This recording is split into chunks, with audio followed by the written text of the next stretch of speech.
श्री दुर्गा सप्तशती अथ कीलक स्तोत्रम हिंदी भाषा। महर्षि श्री मार्कंडेय जी बोले, निर्मल ज्ञान रूपी शरीर धारण करने वाले, देवत्रयी रूप, दिव्य 3 नेत्र वाले, जो कल्याण प्राप्ति के हेतु हैं, तथा अपने मस्तक पर अर्धचंद्र धारण करने वाले हैं, उन भगवान शंकर को नमस्कार है। जो मनुष्य इन कीलक मंत्रों को जानता है, वही पुरुष कल्याण को प्राप्ति करता है। जो अन्य मंत्रों को जप कर केवल सप्तशती स्तोत्र से ही देवी की स्तुति करता है, उसको इससे ही देवी की सिद्धि हो जाती है। उन्हें अपने कार्य की सिद्धि के लिए दूसरे की साधना करने की आवश्यकता नहीं रहती।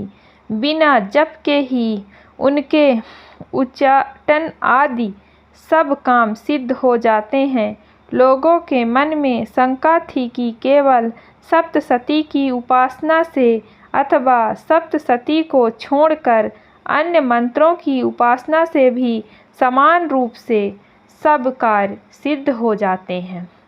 तब इनमें कौन सा श्रेष्ठ साधन है? लोगों की इस शंका को ध्यान में रखकर भगवान शंकर ने अपने पास आए हुए जिज्ञासुओं को समझाया कि यह सप्तशती नामक संपूर्ण स्तोत्र ही कल्याण को देने वाला है। इसके पश्चात भगवान शंकर ने चंडिका के सप्तशती नामक स्तोत्र को गुप्त कर दिया।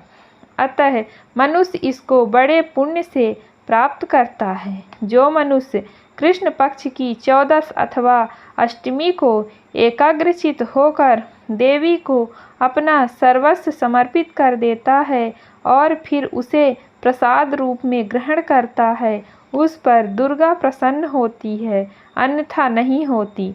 इस प्रकार सिद्धि के प्रतिबंधक रूप कीलक के द्वारा भगवान शंकर ने इस स्तोत्र की कीलित कर रखा है। जो पुरुष इस सप्तशती को निष्कीलन करके नित्य पाठ करता है, वह सिद्ध हो जाता है, वही देवों का पार्षद होता है और वह गंधर्व होता है। सर्वत्र विचरते रहने पर भी उस मनुष्य को इस संसार में कहीं कोई डर नहीं होता।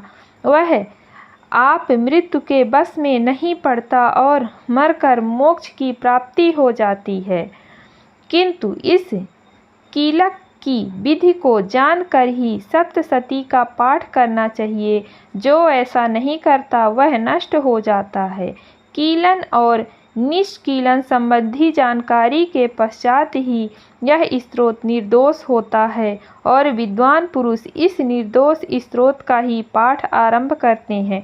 स्त्रियों में जो कुछ सौभाग्य आदि दिखाई देता है, वह सब इस पाठ की ही कृपा है। इसीलिए इस कल्याणकारी स्तोत्र का सदा पाठ करना चाहिए। इस स्तोत्र का शयन पाठ करने से भी स्वल्प फल की प्राप्ति होती है, इसलिए उच्च स्वर से ही इसका पाठ आरंभ करना चाहिए।